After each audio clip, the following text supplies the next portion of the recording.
My friend Allan Hepburn has just published his book, The Flying Scot, which is based on his 50 years of general aviation flying. In this video, I will review his book and hopefully you may be interested in obtaining a hard copy. Al, what has motivated you to write this book? Well, I guess I've had a fairly unique career as a general aviation pilot. I've never made any money from flying, but I've flown all over North America and Central America and indeed across the Atlantic and almost around the world.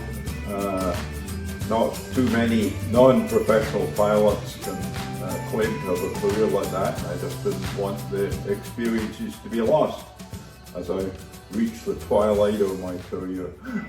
Where did you come up with the title, The Flying Scot?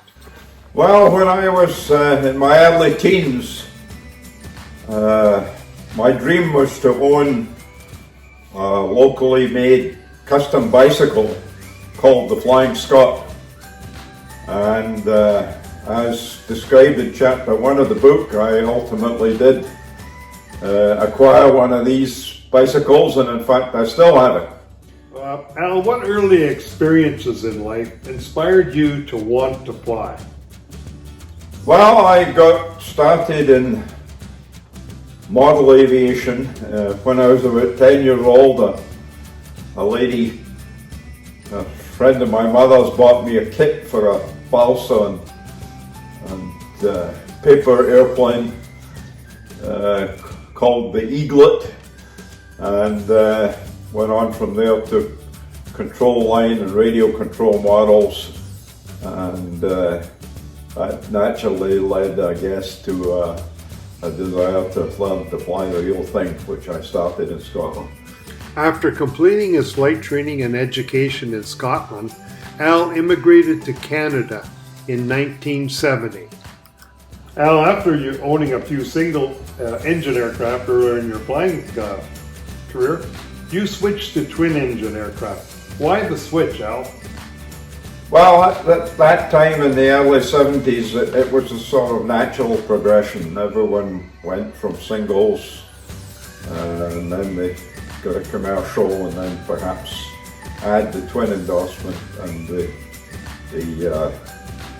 I already had the instrument rating, which, as you'll see in the book, I keep emphasizing as a necessity for the practical use of airplanes, but the twin was the logical progression. Al, your book talks about several flying vacations you and Carolyn took, and what a great co-pilot she was. What was one of your favorite trips with Carolyn? The one we kept coming back to over and over again was Hopetown on Elbow Key off the northeast coast of the island of Abaco in the Bahamas. And it's described and quite extensively illustrated in the book. Your book, The Flying Scot, Al, also shares with your readers how you built your own aircraft. Could you share that experience while building your own airplane? Well, I guess again as an extension of building model airplanes, probably most model aviators who go on to full-size flying have a dream of building their own airplane. And I decided, since by then I was living in the Ottawa Valley, you have to do 25 hours of flying after the first 25 hours within 25-mile radius of the home airport. And it'd be a lot more interesting on floats than it would on wheels. So I built a float plane, an amphibian.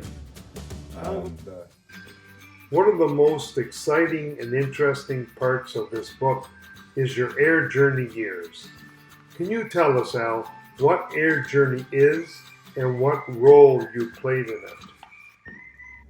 Air Journey was an organization set up to provide guidance in to pilots who owned their own airplanes but lacked the experience in flying them internationally to go to exotic international destinations.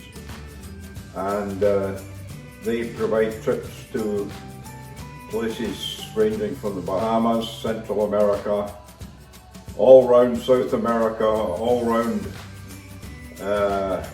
Africa, and indeed all the way around the world. And I was a journey director on several of their trips over a period of about 7 years. Which one of these air journey trips, Al, did you enjoy the most or find the most adventurous? Well, I guess it would be the one with Y. Chen, who came to Air Journey in 2011. Y was a Chinese citizen resident in Memphis, Tennessee, and he wanted to be the first Chinaman to fly his own airplane around the world. And I accompanied him from North America to Paris. I didn't fancy the politics going through Egypt, so I met him again in Dubai and flew with him the rest of the way back to Seattle, Washington, through China and Siberia. Here's our route. We started with a short hop from Dubai down to Muscat, then crossed south of Pakistan into western India at Ahmedabad, then up to Agra, home of the Taj Mahal, and eastward after that to Kolkata. Then we flew southeast over the Bay of Bengal to Bangkok, Thailand, north from there to Vientiane, Laos, then back southeast to Ho Chi Minh City, formerly Saigon, and from there up to Hong Kong. We then entered China, going to Changsha, Xi'an, Beijing, and Harbin in northeast China.